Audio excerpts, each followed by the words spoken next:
we babatega obukoola we babakubisa n'ebidagala babateza obutambya obukamera mu Airbnb batakemu. Yes, business ya Airbnb wekola sente. Lwaki tebazikola mu rent lowest nyumba? is 100 rent hotel sente nga Airbnb 100 per day. Yes, even the lowest is 100 per day. Yes, there are those ones of 500 250 even a million.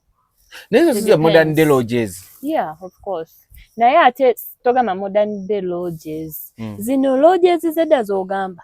Anti lodges zedda. Omwalinga sapato ezitafaanagana. Wagenda muko ku lodges. Edda. Wazigenda ngamu. Twalina gye olugendo nga tuli stranded somewhere ne tusula mu gwo. Ne boyfriend. Twali ku family. Twalinga family. Ne musula mu lodge. Nga we are not ready, but here it was the only option. Lwaki sapatu ziba tezifaanagana? Kati nze gwobuuza nkolayo. Biba sapatu za lodge kabalo. Abantu abalisulanga mu kobbo nedda. Temugenda ku ekyo oba lwaki tezifaanagana. Babukaga ati sapatu nyangu za kuteeka mu nsawo.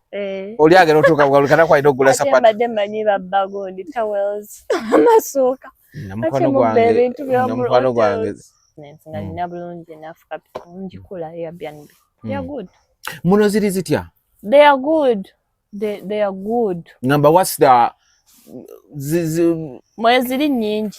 Ekyo sijja kyeruma mweziri nyingi. Ye business, ye muku business ezikola. Yeah, ekola.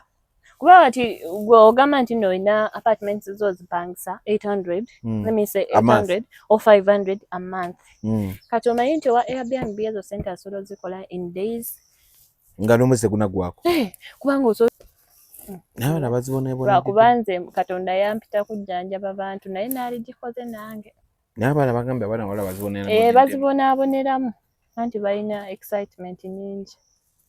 Mutuukayo balese bikeefusaawo we babatega obukoola we babakubisa n'ebidagala babateza obutambya obukamera mu Airbnb batakemu. Yes, lwaki tebagiteekamu? Jjukira kati abawala abamu balina excitement. Omusajja ajja mukwana avuga Benz oluusi tamanyi nti oba agipangisiza wali kusula motozi n'aleeta avugemu akangemu oluusi agisabye shaliwe kati wamuleeta n'amutwala mu Airbnb. Jjukira Airbnb ezisinga gabanga makaawo ezisinga na mu gate mulimu ennyumba emu naye nga mulimu rooms. Okitegeera kati oba gwomanyi maka ga musajja.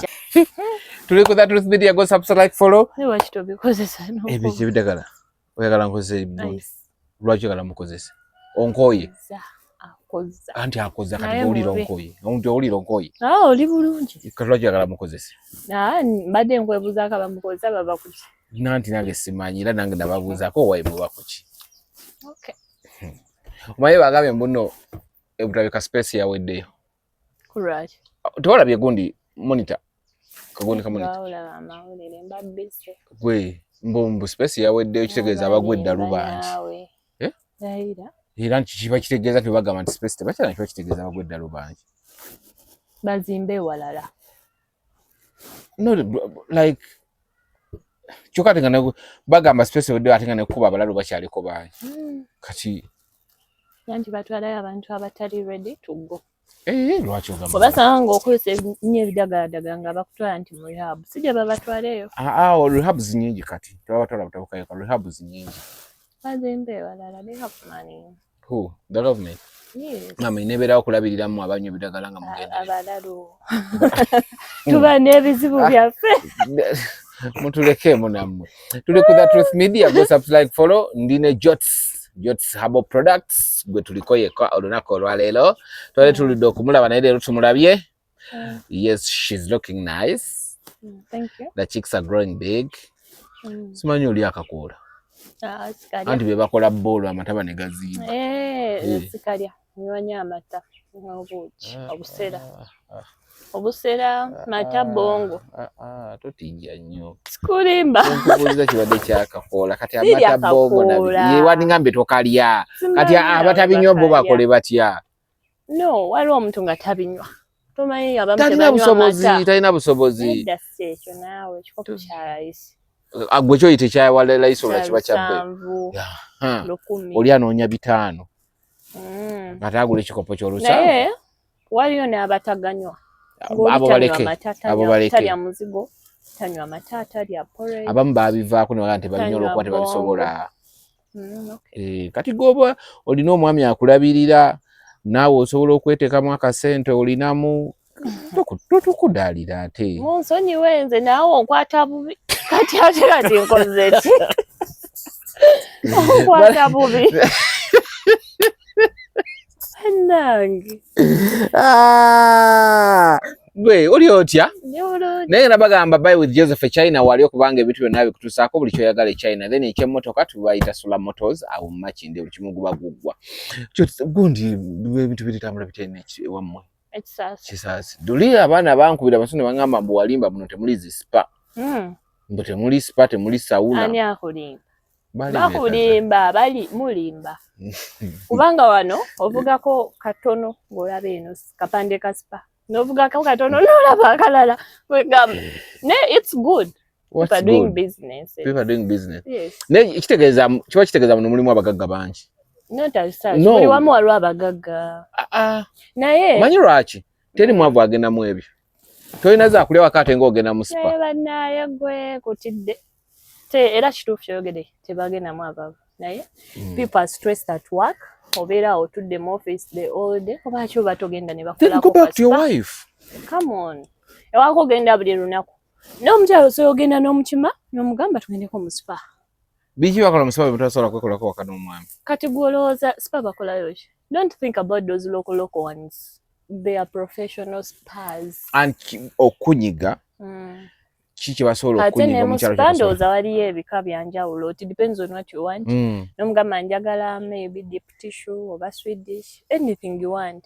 Banange ngendayo ne babinkola. Bali bakozeko body to body. Bakootera kola gundi ki? Sweet dish. Yetya. Deep tissue. Babinkola nange nabirabirawo ku menu. N'osaba kyota banyogera kutuuka eri ne babikola. Ne banyiga. Lindako wagenda tumanyi.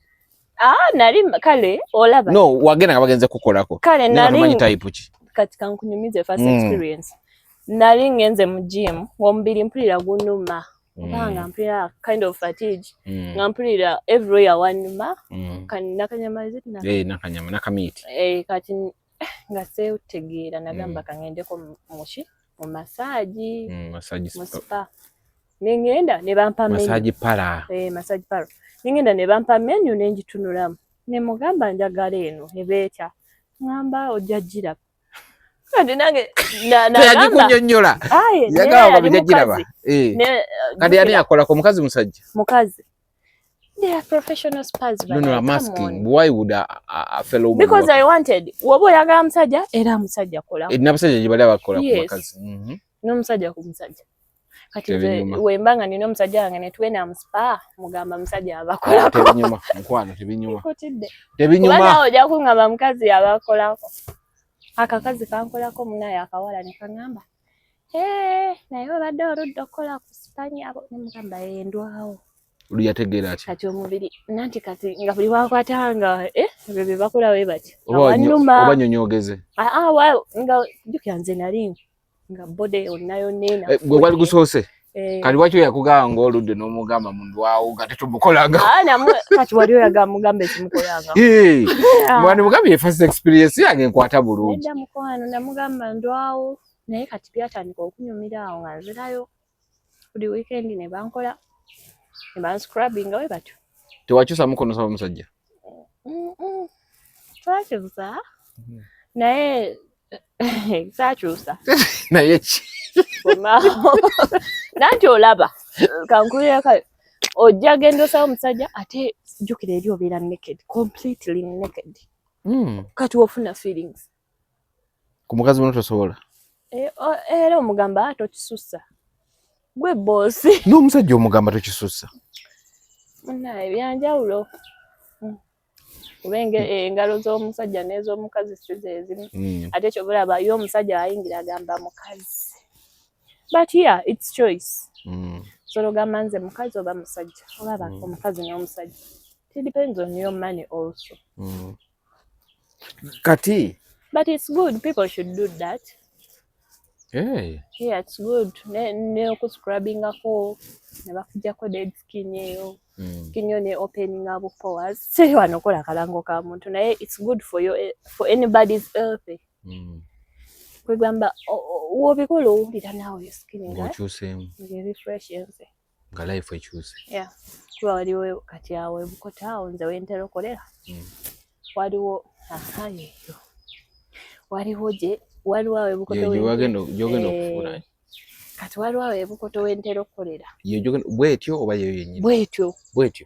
Gwe ng'olinyerevu. Bro. Mpa ku ssente Julie. Nesonyiwa nnyo. Julie nsooka mpa ku ssente. Sikoleka enkunnyonnyole. Ogenda kunnyonnyola ekibidde nzija nnyo okumula. Ebintu ebiri agwobireese. Onzija kumulamwa. Julie mpa ku ssente.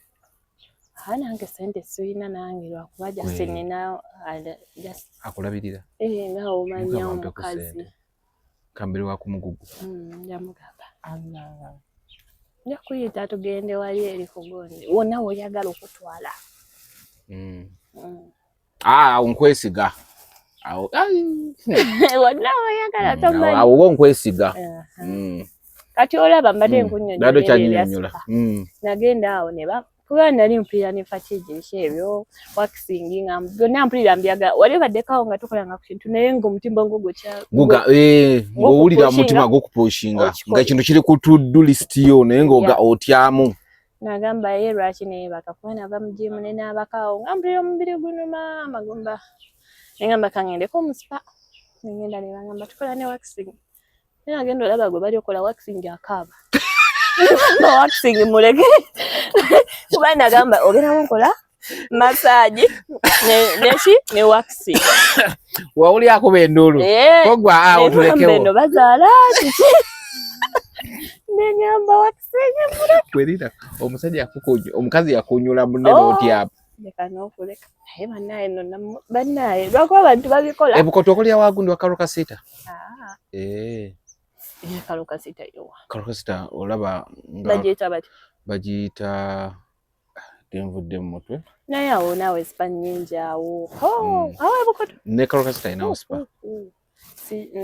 Ayinawo sipa ne sauna.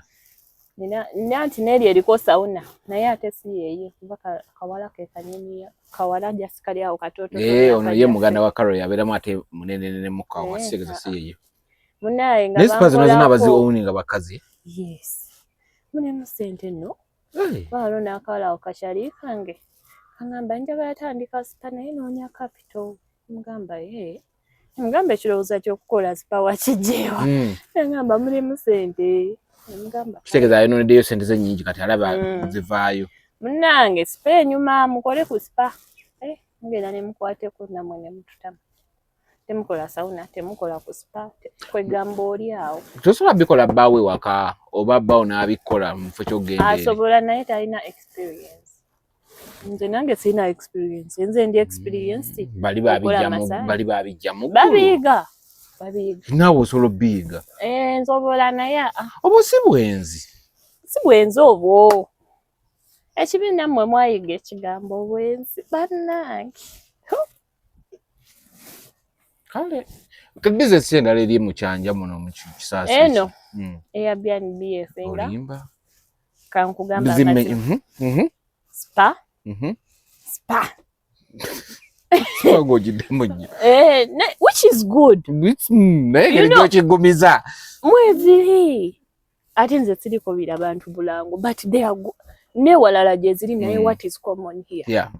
Kisaasi. Nagamba nakolako business n'ensala wanene Kisaasi. Yaki. Restaurant.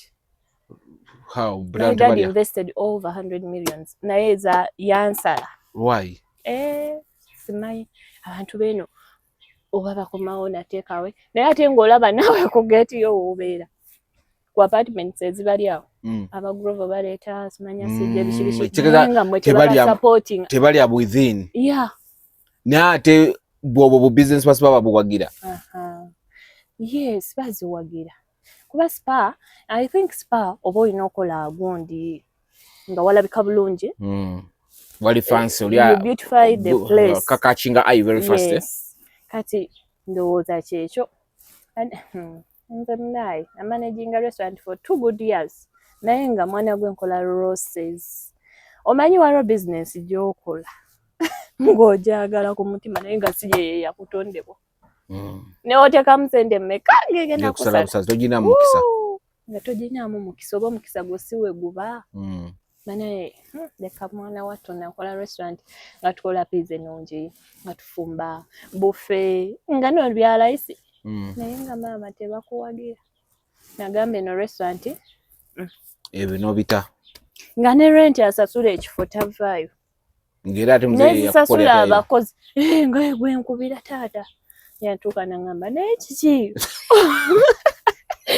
nati yakatejjukira limu already naye kiki naawe nangamba ogenda kudda mu kyalo olonde ente ne mugamba sijja kudda naye nze era ebya restaurant sigenda bisobola kuba ye yali akyagala nnyo nangamba nga buli we mugamba kuba nkugambye it was there for 2 years kuba mu first year nawulira nga I'm giving up ng'akulemezaamu nga gamba don't give up nga mpa example abanze natandika mpola kati si natandika sina wadde client omwaka ne gugwako naye kati sooka ndabe mugamba taata ebyo birala kati bwe wali tosasula rent ngo offices zo kirabanze nsasula rent abakozi bakuliko the restaurant ogula emmere buli lunaku jjukira gye wafumbye tosobola giddamu exactly bw'ono giyiwayo ebintu bivundira mu fridge bannange omanyi stress eri mu business gwe era if you see those people doing spas Airbnb olaba omuntu ng'ali mu business agyeyagaliramu emuwa emirembe muleke.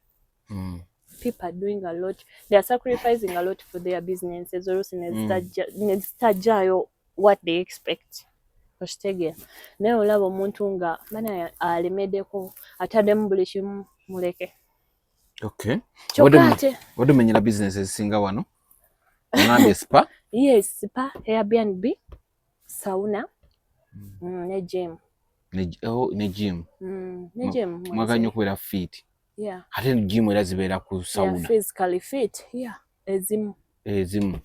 Kale sauna webanga eri mu kifo wanene nga it's a wide place enough for gym and sauna and parking, washing baby shit. It's good. Ne wachi muganya like mubavumaganya abantu abakola spa. Their businesses. Anti wale abavumaganyiza. Kati mamukirabanga ekibi. Si kibi. Sipezo it's good. Kale lwakubedde abantu tebakolanga spa naye kati ebintu ebiri zino ensi ezituusingako mu byenkulaakulana gye tubikopa. Leisure. Yes, omuntu agendayo ajje wano an experience even capital ready to invest akole ekyo era kiba kituyamba ne area mwaba kitadde kiba kiyambako kuba kiyambako developing area. Kati gundi tulaba nti this side is very developed. Olwebyo? Yes. Si lwebyo naye ojja kunkwata bubi si lwebyo naye buli investor wajja mu kifo n'ateekawo business. Yes. Kale kati Airbnb erya buli sente z'abantu eya sauna ndabanga eriyo buli sente munaye si kubanga tebakuyita ojje weereta wekka ate terya buli sente era there are people that are being employed babawa emirimu bangi abakolayo abafunamu. Yes. But so tell me about gundi Airbnbs muno mu Kisaasi. Walo yangamba byoyogera gwe tobeera Kisaasi lekera okwonoona Kisaasi. Nembaga oli mutuuze wa muli buli muntu amumanyi bangamba tatwonoonera kifo yo tabeera eyo. Nedda nze si yonoona kifo. Awo mba nyonoonye bw'oba ombuuziza business z'omanyi kati nganze opinion yange. Koma mboga mbizi. Yeah. Ye lwaki batumayo komambo gate ne bateberayo embizi bagiteekamu emboga. Simaye. N'enkoko gyeri oba gwe walowooza mbizi. Gyeri nno nnyingi. Enkoko n'embizi ki ekisingayo? Nkoko. Simanyi. Saga nkulimba. Simanyi naye nze ndyayo nnyo enkoko. Awo kudigida. Enkoko weeri. Awamuka.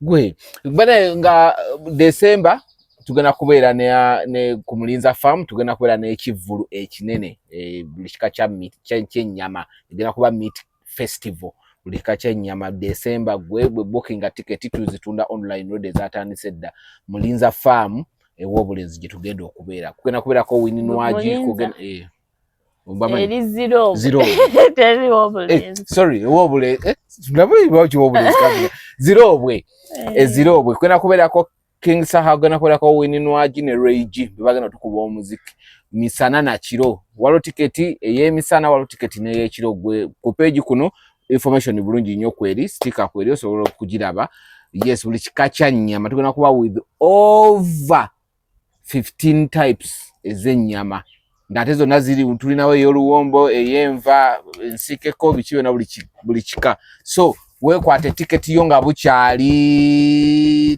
bukyali obeere nayo weeti mu 5 ojje Wininwaji wali akuba omuziki nga wano woli olume ennyama Saha akuba kiwala kya Land Road nga wano wolume ennyama Reigi akuleetera keesongolo nga wano wolume ekifo ky'ennyama so mugende tubeereyo ffenna ekyo tukikube nice December kigenda kuba kika onoobeerawo mu ggwanga gula tiketi yo nga bukyali ngenda kugula njagulirayo ne muwala wange n'abaana babakiriza anti gwogula miti kuliko emisana n'ekiro kuliko family day out emisana then ekiro osobola okugira bulungi ne kiggwa ba sponsors bazze ku board ya leero ab'ebyennyanja mwebale nnyo tukujja on board Uganda Tourism Board bazze ku board nako kwebali naye abachajja Mulinza Farm nayo yennyini kweri ku board Solin Foods kweri ku board bwe bate nkyakugamba onyumiza soko nyumiza egundi ombulireko ebya gundi Airbnb eno kiri kitya jeziri agala nkulimbe totonimba jeziri Airbnb express ziri chanja jezisinga no beera oba no zave no simanyi neziyo kazigende wala jeziri ate no banaye lwakuba inayogera amazima abantu bajja kuvumirira business z'abantu weyaba osobola ozimba ennyumba yo n'ogamba kangende mpangise ennyumba ngikolemu business ya Airbnb weekola sente lwaki tebazikola mu the lowest is 100 rent hotel sente nga Airbnb 100 per day yes even the lowest is 100 per day yes there are those ones of 500 250 even a million These are modern day lodges. Yeah, of course. Naye ate togamba modern day lodges. Zino lodges zedda z'ogamba. Anti lodges zedda. Omwalinga sabato ezitafaanagana. Wagenda muko ku lodges. Edda. Wazigenda ngamu. Twalina gye olugendo nga tuli stranded somewhere ne tusula mu gwo. Ne boyfriend. Twali ku family. Twalinga family. Ne musula mu lodge.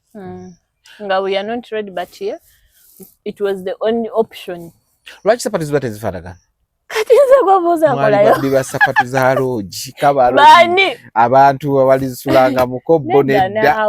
Temugenda ku ekyo oba lwaki tezifaanagana. Babukaga ati sapatu nyangu za kuteeka mu nsawo. Oli agenda otuuka kugalukana kwalina okugula sapatu. Ate mbadde mmanyi babbagondi towels amasuuka. Namukwano gwange sabuni anaaba ewuwe mu kinaabiro aliko stika za lodge oba za hoteli butawulo oba yagenda n'abuyoolayo atya butawulo bulinga 6 si bunene nnyo buli bwe butye oba bonna buliko hoteli emu nemugaba mukulu nayo laba Airbnb they are good for businesses era nze mba njagala okukola business nga nina bulungi enough capital njikola Airbnb. They are good. Muno ziri zitya? They are good. They are good. Number what's the mweziri nyingi ekyo sijja kyeruma mweziri nyingi ye business ye mu business ezikola ekola kuba ati gwe ogamba nti no ina apartments zo zipangisa 800 let me say 800 or 500 a month kati omanyi nti wa Airbnb ezo sente asobola zikola in days nga n'omwezi gunaggwako kubanga osobola ofuna abajja ku makya ne bagenda olweggulo kwegamba eri business efuna kiralo nawe nabazibonaebona lwakuba nze Katonda yampita kujjanjaba bantu naye naali gikoze nange n'abaana bagambye abaana wala bazibonaaboneramu bazibonaaboneramu anti balina excitement nyingi mutuukayo balese bikeefusaawo we babatega obukoola we babakubisa awo n'ebidagala babateza obutambya obukamera mu Airbnb bategemu yes lwaki tebagiteekamu jjukira kati abawala abamu balina excitement omusajja ajja mukwana avuga Benz oluusi tamanyi nti oba agipangisiza wali kusula motozi n'aleeta avugemu akangemu oluusi agisabye kyaliiwe kati wamuleeta n'amutwala mu Airbnb jjukira Airbnb ezisinga gabanga makaawo ezisinga na mu geeti mulimu ennyumba emu naye nga mulimu rooms okitegeera kati oba gwomanyi maka ga musajja anjagadde andese wuwe kumbe si maka ge ate they are just using them because we bakutwala eyo togenda manya nti oba waliwo kakamera somewhere nti oba bakuteza kakamera you never know when excitement yo abamu abawala si bonna nga balina excitement yo ogenda ovaayo wayitawo ebbanga olaba bunozibu gamba ye naliwa naye era ekifo kye walimu anti okijjuke nogamba naye ate bakante nogamba nali wano naye naliwo naani your mind reflects naliwo noono naye yankwata atya babakubisa ebidagala ate n'abamu bwe bagendayo nga tebamanyi kati galina mugamba ojja kunsanga wano ne wano n'amuwa location atuuka eyo nga abasajja bagayizi mu lumu balimu nga 10 bonna bagenda mukozesa how do you already oyingidde bagaddewo abamu ne bafuna nnyo obuzibu bwe butyo but they have to just be serious about their lives bafunirayo obuzibu tokiwuliranga stories zenyo nga balaba zibawo sokolindeko ekitegeeza gwe bwogenda nga oli comfortable omanyi ogenze wuwe bo ne bakozesa kye baagala tosobola mutu esinga bako oli ojja kudda akugambye eno sebo business yange Airbnb mwajjamu kati kuba jjukira in most cases bazipangisa lunaku oba night abamu tebamalawo nakiro kati gw'ojja kuddayo oduka ku police ogambe nali wano ate bajja kwata nnyiniyo oli ajja gamba this is my business those were my clients I don't know what happened after they just came nengira nze ne they should just be just serious nga batrackinga contacts ku madam nanti abamu baba broke nga buli wantu naye basajja abazaalamu obwana buli revenge basajja bwebo obwana bwe babazaalyamu Airbnb nga bwa revenge abawala be serious about your lives life is becoming so hard these days abantu bazibu nyiranye ku business ya Airbnb oyagala gikola ng'ogyesibyeko nnyo njagala gikola kati ate lwakuba ate nange gwobuuza senze muto togenangako nagendayoko ng'okimyeyo ki no the host parties of course there yes mubeeramu house parties yes naawe osobola okugamba birthday party y'omwana wange abaana nedda eyamucha like girlfriend if they are okay lwaki temutwalayo birthday z'abaana naye omwana ndowooza kisoboka kasita obawa sente they even host mikolo there yes functions netulowooza tenyumba ya gundi like introductions weddings nedda si kyekyo oluusi omuntu kati nga bano abantu abalina amayumba gaabwe nga ntinda nga space ntono abagenyi be tebajjamu mu compound asobola ogamba jjukira ezo Airbnb in most cases ebeeramu emu mu geeti eba nga nnene oba ntono kati olaba naffe wali we tubeera opposite waliwo Airbnb naye yo nnene galinga amaka g'omuntu bateekawo n'emikolo ne parties birthday any celebration bibeerayo do you want to start a Airbnb ng'ogimbuuza nnyo njagala gitandika you find me about it sigimanyi nnyo kuba sigiriiwo ninga wagigenda nze ndi mu byaddagala nze ndi okuwonya abantu soka owonye ku bantu kati nenga wagigenda mu Airbnb nagigendamu sojja kweganya ate sagendayo gwe kyolowooza okola ekyo kyolowooza mama oli mu bwongo bwange simanyi kyolowooza gwe nkumanyi oba oseka naye nagendayo fa party wagana n'okuseka fa birthday party naye abala nemunyolayo enjaga birthday party nawe come on mukwano gwange gayiwe yamukolera birthday party namugamba wali wabagimuteera they didn't want to batwamanya bars and hotels nagamba tukole wano tuyite owaddi katimbe Ye baida uchi ndongo yafe ochimanyi zigenda zidibya gundi bu birthday bo buteka mu gundi mu mabala dulia mabirthday zabiranga mu mabala kyekyo kyennyini kati awo wabaawo omusango tuwalina musango oba wagira onanyini business ate ekifo ekikusanyusa kuba osobola ogamba sasulayo batuyita buyisi bo basulayo of course oba osasudde full night nebono n'ekifo kyabo like a full day kati oleeta aba service providers bo abafumba emmere ne babeera wani abaddiko ne batereeza ekifo buli kimu ne bakikolera awo ng'ali ewuwo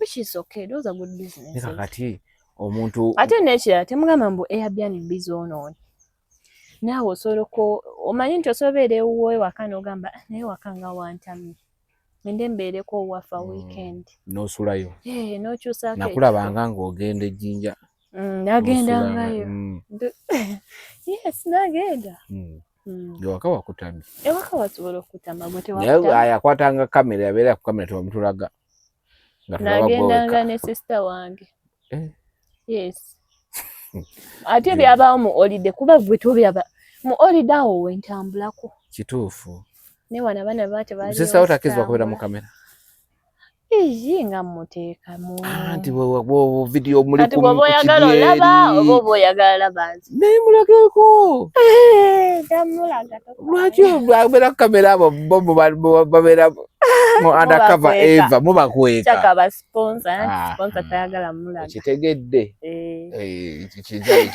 kituufu kyoyogedde kati omuntu nokera ku maca omanyi nze sirimba ndi mutoolo nze sirimba Julie oli mutoolo toli munyankole mpana n'omunyankole era be bamu batoolo banyolo banyankole we bati oli mutoolo are you slow how bangama muli slow like no ebintu tubikwata slow but sure by the time you become sure ng'oli ayita mudda agenda ajja kudda but me I can be slow but sure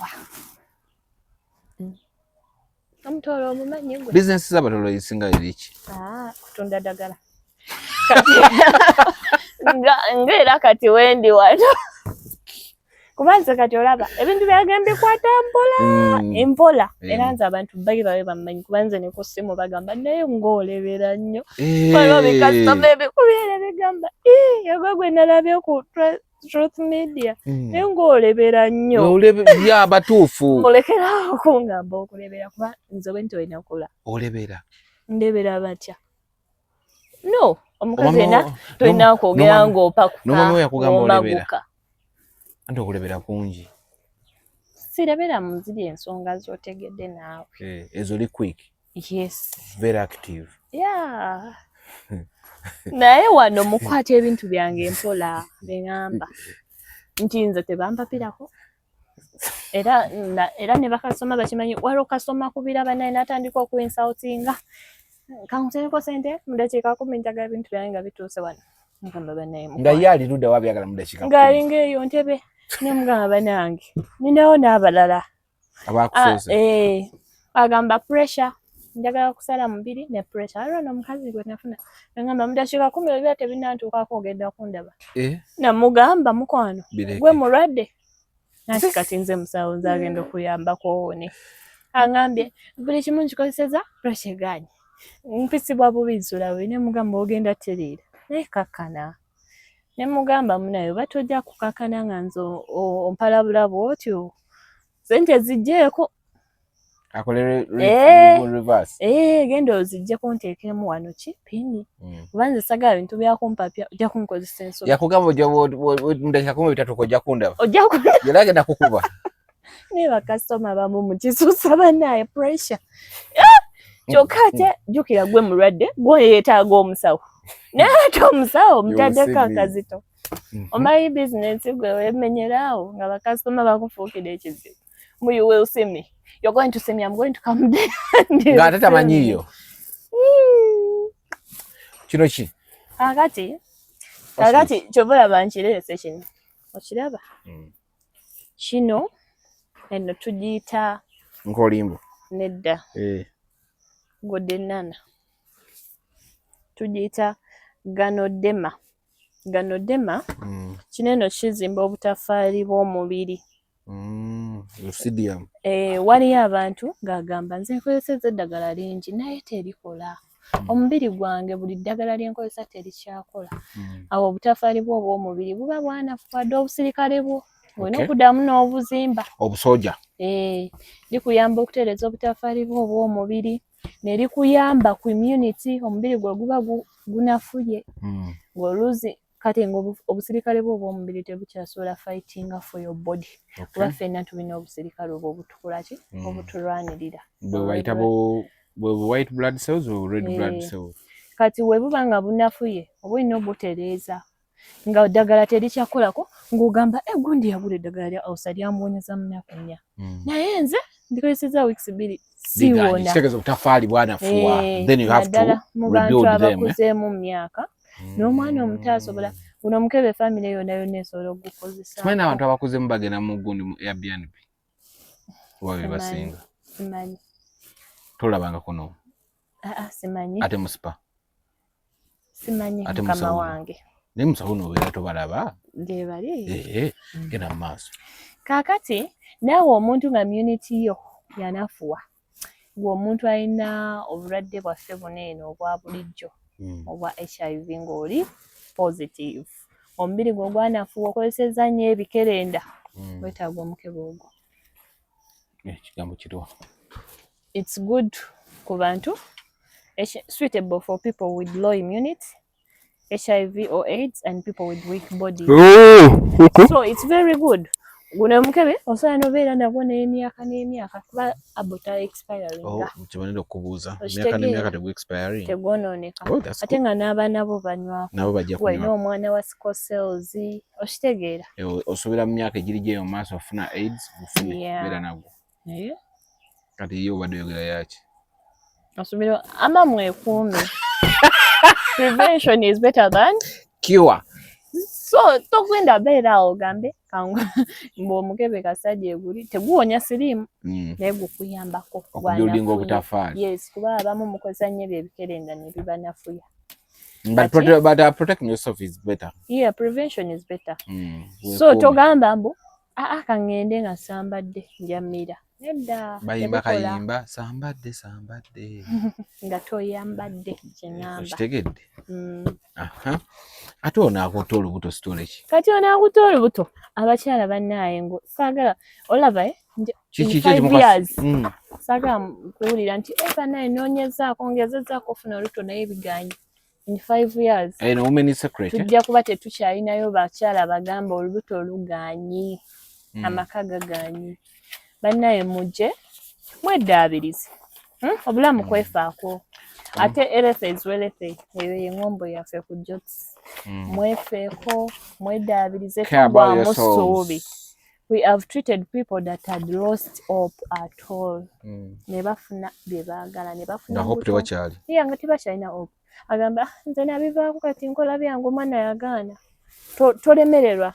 Tulina packages zaffe ezo 2 ze tukuwa n'otereerera ddala. Enetambula n'eno n'owona. Eno bagiyita batya? Olubuto ne lujja. Eno women is gyno remedy, then eno women is secret. So zitambula 2 bwezi. Yeah. Katwogere ku ekyo ekintu ekiremesa abawala abato oba n'abakyala abalala ofuna embuto. Lwaki era mumbaletera ebizibu ne bafutuuka ekiseera ne babakolako revenge. Bani ababaleetera ebizibu? Ne bakolako ogenda n'olukiwa omwana n'agenda waggayigayi n'amukolako revenge n'amulekera akaana ng'akaavenja. Mulekerawo ozaala mu basajja batanneetuuka. Ate otegeera tata. Yes, let me be open and clear about this. Omuwala ali eyo muwala munnange sister tozaala mu mulenzi atanneetuuka. Lwaki otegeera tatanneetuuka? Because see, there is a difference between a man and a boy. N'abasajja babikola. There is a man and a boy. Waliwo omulenzi n'omusajja. Ate kati yabayo kankugambe ekigambo kino. Every man can't be just there. Ne yeteekamu esimu n'agamba munakuzaala mu nga revenge. How are your kids going to look at that when they grow up? Gobe bawanjogeredde before bw'abaana banaabira batya omuvuma brand yange. Kuba wabikola. No, naye bamulangira yabikola. Leave along that. Naye si oyo yekka asoose oyo gwe mwalaba. Kati kyebadde gamba kikino. A man to you can be a boy to another woman. Okimanyi ekyo? Nkimanyi. So kakati it's hard to differentiate. Ewanga ayinza okujanga mulenzi ewonga yajjanga musajja kati ate nga nze wenkulabirako nja kuyisanga mukyala nengwa mu trap. Wali owuliddeko kweno ng'ombe egamba nti Stan talokoka? He does. Simanyi Stan musajja wa mukazi. Simanyi naye Stan talokoka. No, we need to first differentiate between is a Stan a woman or a man? Musajja. Julie. Simanyi bambi. Simanyi basajja. Acha Yesu yakigamba. Tewali we bakingamba. Naye simanyi. Stan talokoka. Kuba ne Yesu simanyi obanchi. Stan ye Yesu twamulaba musajja. Kachiraga tutawaanya god tuleke. Tetumanyi tujja mmanya. Naye Yesu musajja, Yesu musajja. Okay, that's good. Naye Stan muki? Musajja. Mukazi. Ate tayambala. Okay. Kakati. So, kachitu kiwe kiti. Someone asobola kuba Stan. Stan asobola kuba. Kati olaba nze kyengamba abawala. Stan ewuwo ate wo mulala nga malayika. So koleke nkubulire. Daus. Olaba kati nganza omwala omuto omusajja ajja najja okumpasa. Ani omwala omuto? Nze. Kala abawala abato abali eyo. Omusajja ajja najja okumpasa. I love like nti you correct yourself very fast. Okay, abala abato abali eyo. Omusajja najja okuwasa. Kati gwe omukazi omukulu oba nnyonnyola. Deka nkunyonyo. Yes ndi mukulu. Ate ndabeera muto pakadi. Ate wadde wetadde mu kiti. Ndi mukyala mukulu. Good. Kati nnyonnyola. Abaana abato abali abawala, abavubuka ba teenagers abavubuka, namwe abakyala, omusajja najja nakwana. Kati bwajja nakwana, wano nkulaga nti Stan talokoka.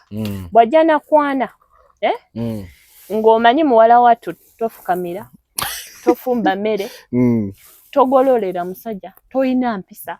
Okitegeera? Omukazi. Mererayo bwotyo. Don't pretend. Don't pretend to be someone that you're not. Kati osobola kusaidia abakazi. Nanti njagala kulaga nti ne bali ngenda boogera ku anti yakati nkutegeera. Linda kompuliriza.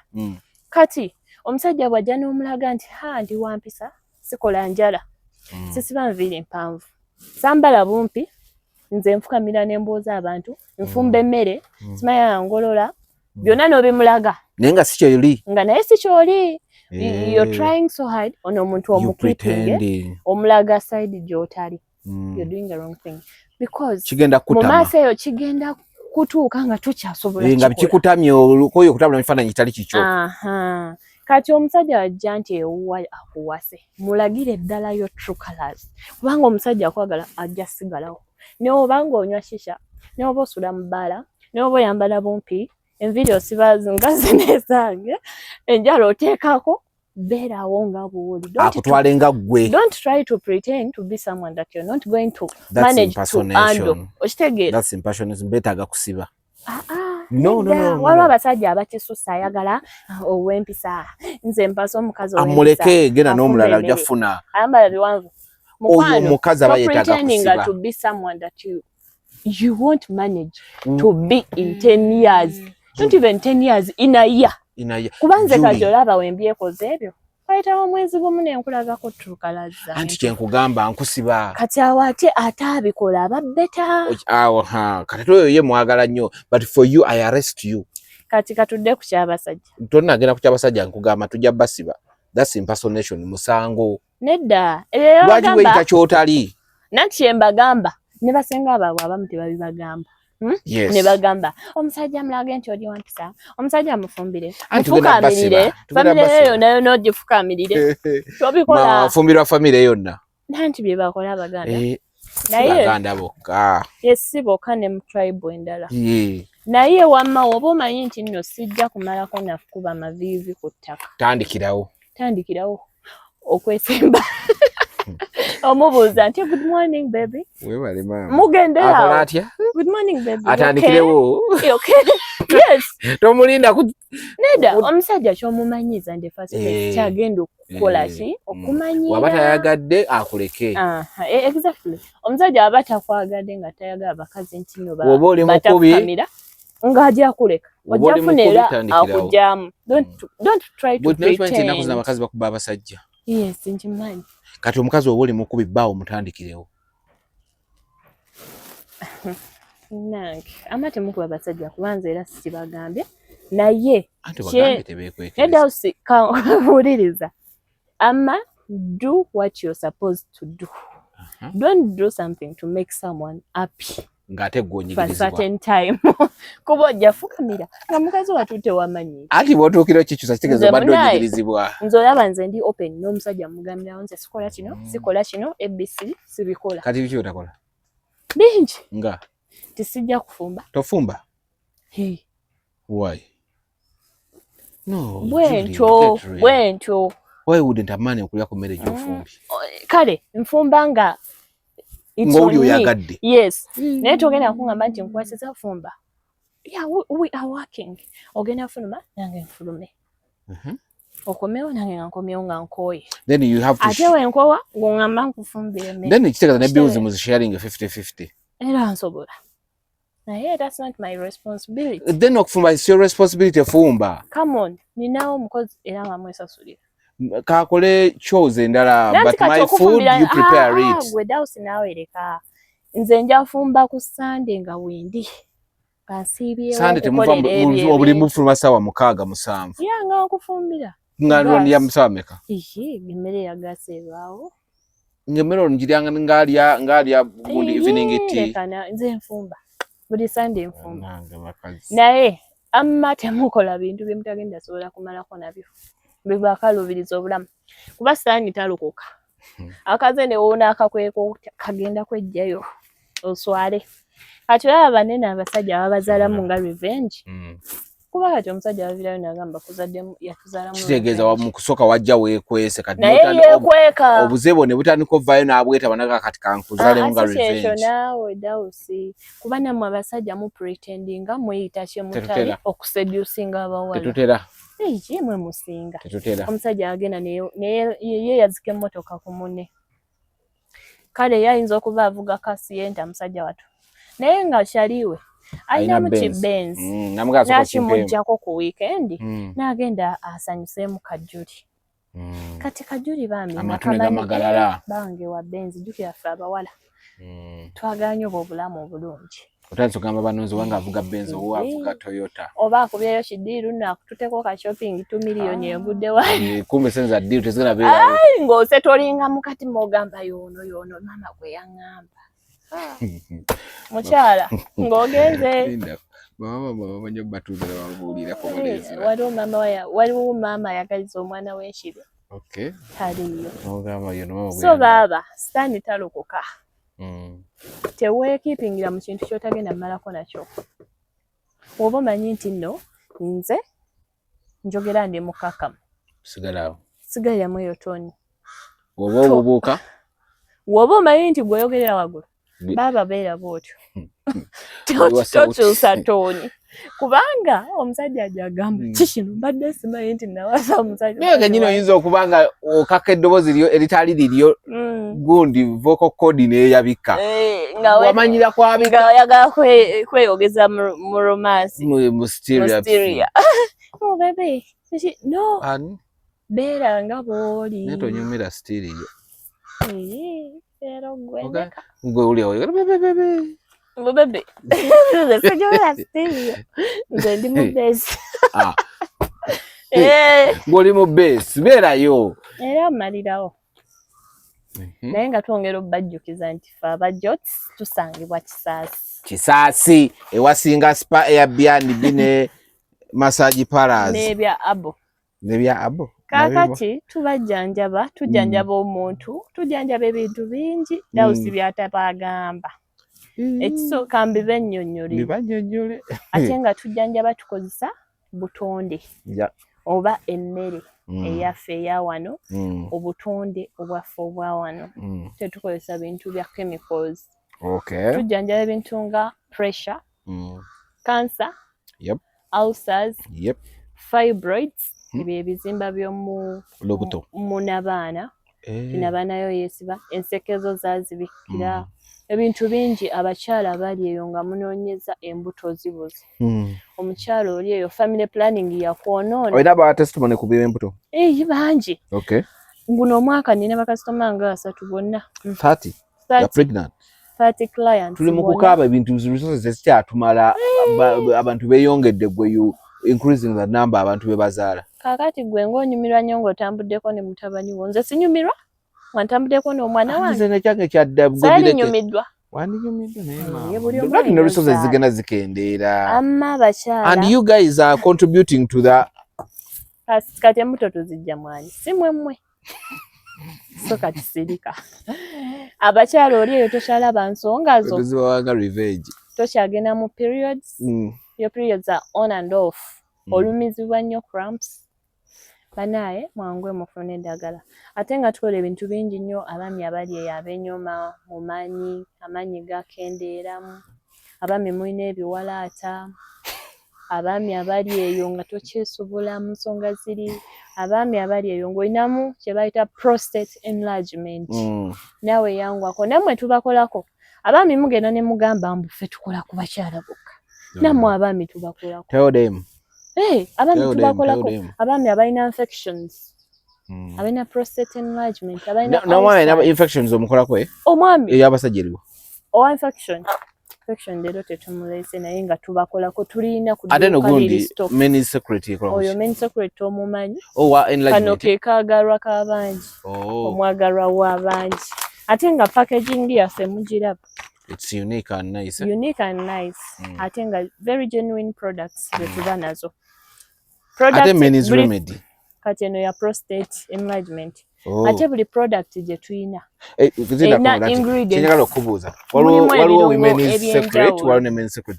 Totally ebirungo bya jawulo. Yes, of course. Omusajja olwokuba olabyeko nti okakana ka remedy. So woba olabyeko men ne women omusajja tolyako omukazi. Era omuntu ate kati kambaterezeemu ko ba clients. Omuntu ajja n'agula eddagala. Kati ayinza okugamba nina prostate enlargement, nina mu confection. Sina na maanyi ga kisajja bulungi gakendeera sikyali oli. N'omugamba okay byonna tubiina n'agamba byonna bimpi n'obimuwa. Kati mweba bibawa abamu ne mubitabula. N'akola omanyi cocktail like n'agula n'abiteeka mu kikopo kimu. Tekikirizibwa tekikirizibwa. Ate agamba bigenda mu kifo kyekimu. No, okola ekintu kikyamu nnyo. You take one at a go. Exactly. Ngawe bakuwa makene bagali no gano tusaga kwata mu luguno ga yiwa. Banaye fe wano ku Jotz tetulina ddagala litakola. Buli ddagala lyaffe lye tulina likola. If you follow the instructions. Likolera ekyo kyennyini ky'oba oyagala. Naye gwe bojja kuba waliwo bakasitoma banaye nga muli bazibu bakwasaganya. Kasitoma ojja mugamba olina infection, olina prostate enlargement oyagala n'amaanyi. Ajja kuba manze njagala kukozesa ly'amaanyi mu kusooka. N'omugamba nedda. So kujjanjaba infection. Ojanjala ne prostate enlargement tomanya nti kino kye kivaako kiri. Ye n'agamba nedda nnyabo nze ngenda kola bwenti. Kati oyo oyinza mukolera ki? Abakubwanga omuleka. At the end of the day agenda akwekwasa. Oyo abakubwanga omuleka. Kati kyengezako banyonyi. At the end of the day agenda kujja agambe nagula eddagala ku Jotz naye teryankolera kye nali njagala. But naye yakoze ensobi. Ba clients abamu tugenda bagobanga mu bulungi. Si mu bubi. But we have a very big name and a brand to protect. Yeah. Kuba kati gwe oba ng'oli mulwadde. Kati gwe oba ng'olina ekirwadde. Ngamba olina kansa, olina ebbwa ekiwundu kinene wekiti. Tuba n'abantu we batyo be tujjanjabye nga bangi. Nga bawonye. Sina kintu ogenda kunkubira ng'oli yakavaako okunkubira nti bannaaye emponye. Ninawo change mponedde ddala. Ekiwundu kibisse. Then gwe nojja ate ng'oyogera ebitagatta. Kati gwe nojja ne nkulaga ky'olina okola. Ate gwe n'ogamba eddagala nditwala naye ngenda likozesa bwenti. Kwegamba nga gwe oyagala likozesa reverso. Ngamba sooka okole bw'oti. Ate gwe n'okola ekirala. Bannaaye abamu tugenda bastopinga tugambe wadde omaze osasula naye ssente zo tuwe ennamba kwe tuba tuzizza. Kubanga yes. We have a very big name to protect. Abantu bangi nnyo abatufunyeemu. Kati wammawo n'obeera awo n'ogamba bannaaye abajotsi bamponya alusa, bamponya infection, bamponya prostate enlargement. Oli najja n'agamba ate nze nga tebyankolera. Ng'ate ye yakola opposite mu kyewamu. Kyewamugamba okola si kye yakola.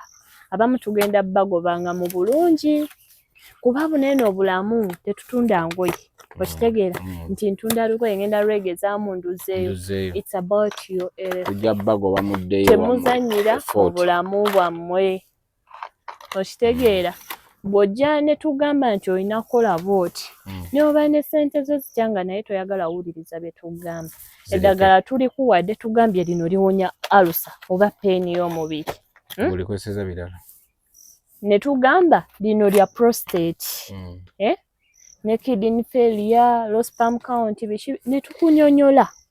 Ne tugamba eddala lino eno ly'amaanyi. Gwe n'okwata lino eddagala n'oliteeka mu mukebe gumu ng'olinywa. N'oligatta. Yes. Bagambe lino lya main secret lino lya gundu kirala ate byonna no bigato gye bali bangi balikwata ne baligatta we bati ne baliwa mu kintu kimu nga kikibwangu bwaliko simanyi kye babaako ate yagenda okujja enkya agambe saatereera musawo bambi oba weeyonoonye weka ate nga ffe wano buli kye tutunda kirya 100% effective and pure bikola bangi bye biba kati tosobola kuŋŋamba nti out of billion people ng'omuntu omu tofunyeemu ng'ate abantu billion of people bafunyeemu. You did something wrong. Abamu kale balina n'eno tendency asobola okukozesa eddagala lya ulcer lino kuba eddagala lya ulcer liwonyeza mu nnaku 4 wamala owonamu taddamu nnywa. Kasawuli yanga funyeemu olungubanguba. Exactly. I think toza buli muntu ekyo kimutuukako. Si buli muntu faayo nnyo kuba otaddemu ssente zo. Eri abafaayo but most people bwafunamu olungubanguba. Okimanyi nti no balina guno omuze bwafunamu olungubanguba nawula nga ateredde alitereka wayitawo emyezi ng'ebiri wabere wakabanaga eno nali nasigazaamu awo nange nno lyankolera n'omugamba eno doozi yalina kuba naye ng'ate doozi eba ya muntu doozi eyo tewagimalaayo. Kati n'ekyo njagala nkinyonyole kuba naye otwala eddagala lya ulcer tufeera eddagala lyaffe lyonna oba olina infection oba ulcer olina okusibwasibwa ogenda n'okozesa eryo eddagala lye bakuwadde doozi ne wayitawo ennaku 4 ku 3 shenji n'ogiraba oba tonnawona malayo doozi oba tonnawona omubiri gwe guba oba otandisa olwanisa oli omulabe wo ow'omunda ate n'ogayaala aba akuwangudde naddamu n'akumeka mulinye kunfette kati sooka olwanisa oyo omulabe omunafuye paka w'omuwangula kuba doozi woba ogimazeemu there is no way ogenda okuddamu kaabira ulcers kyanuma sirina maanyi abamu we bakozesa main secret ono mu nnaku 3-4 mukyala n'amuwaana agamba sikaddako kakola naye sikaddako bambi omubiri gwe guba gutandisa omumanyiira ekintu ate gwe n'okivaako which is not good. N'omulaba atandise okutyamu olaba ate w'omuwa amaanyi addemu afune amaanyi ayimuke okitegeera so mwemanyize nnyo okumalangayo doozi ate doozi eba ya muntu omu. Kozi wasomera India? Yes. Nasomera mu Bayindi bansomesa nnyo okusaba. Olumu ngenda nkulaba nga oyogera onyinyamu bw'otyo ngamba Abayindi katandise okuba. No doubt mufu. Ebanyenya emitwe. Naye nga nze mba banyonyola ate banaye mwebale nnyo tuwagira ebintu byaffe bikola bulungi nnyo tebirina effects zonna tebirina side effect. Yes. Bw'ate badde nanywa eddagala kino ne kintuukako era ebyo tetubifunanga. Amiina. N'omuntu tumugambirako ate lino eddagala eryaffe lya butonde lya wano nammwe abantu abalina kansa abalina ebiwundu ebyo ebivaamu obukyafu nga paasi ng'oludde n'ekiwundu kansa akuluddeko bakozeeko amasira. Yes. Kaakati mukwano omwami n'omusajja mwena tubakolako. Omwami n'omusajja? Yes, abaami babirina n'abasajja abaami n'abakyala. Walidde? Yes. Era mukkuto gukubojjabojja. Omwami oba olina kansa tukolako. N'omukyala ng'olina amabwa ebiwundu ebyo n'omukyala tumukolako. Okitegeera ne tukujjanjaba nno naawonera bulungi ddala nga tukozesezza eddagala lyaffe erya butonde tukuwa emmere eyaffe eya wano tujjanjaba nga tukozesa n'emmere eya wano okitegeera n'eddagala ly'obutonde nowona bulungi. Okay, tuli ku The Truth Media. Go subscribe, like, follow ndine Jots Products Habo buli kimu ndowooza okiwulidde bulungi nnyo. Men secret, women secret, tulina n'okushipinga bashipinga bonawona around the world globe tushipinga oli mu nsi ki ngamba nti ndi mu nsi eno nina ka prostate okitegeeza ekintu kijjabuzi naye namba z'essimu eri 07 81654701 oba 0743988877. Namba bajaziteekawo wano, namba zijja kubeerawo, ojja kuba oziraba. So Bambi, don't get stuck. She's here to help. We are here to help. You just holler at her. Don't lose hope. Don't lose hope. Just holler at her. Make your osobola okumu consultinga ye nakugamba nakunyonyola nakuwa cancellation, then gwe nomanya wawota nakubulya wotandika, then olyoka otandika treatment. Nekirala ba client abalwadde abalungi tusinga baagaliza nnyo okuba obulungi n'okuwona, naye wenzija wano ku Truth Media nenkwama nti nze ndi musawo nzijanjaba nkozesa butonde ne tuteekawo wano contact zaffe Temukubakwana okitegeera no mpuliriza bw'enooja no inboxinga n'oŋŋamba nti ono musawo Julie nti yenzese n'oŋŋamba mukola massage ate natudde wano nga soogeddeko kuki tukola massage, so buli omu abeere very respectful. Yes, babijja ne babiŋŋamba, abalala baŋŋamba nze Mr. Gundi ndi Sweden nkomawo wiiki ejja nsobola okulaba nabuukinze woteero mbadde njagala onsangeyo naye bannaaye mubeere serious. Ffe tuba tuze wano to give you awareness of what we do kuba abantu bangi bali eyo babyetaaga okitegeera. Nkomawo wiiki ejja nabuukinze woteero bweti ne bweti njagala onsangeyo.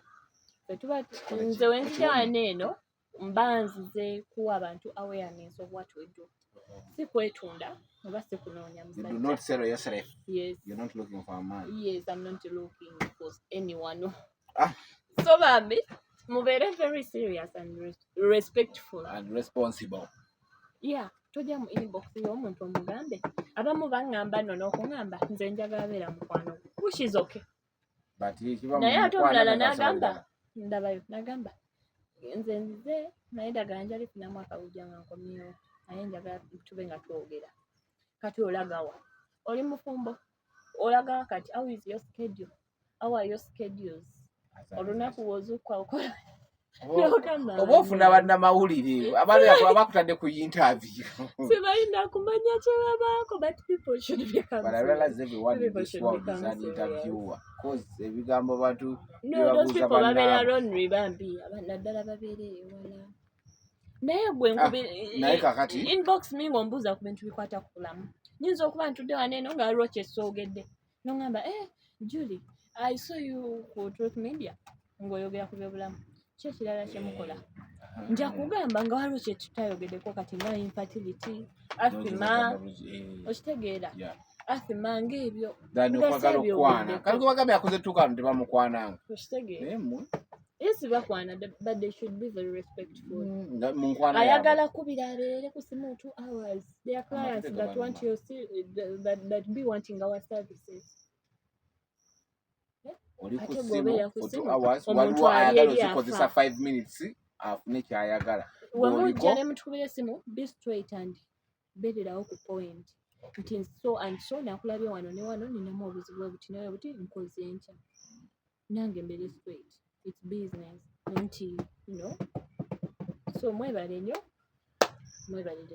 okutulaba. Tuline Jots bamite Julie Mutoro.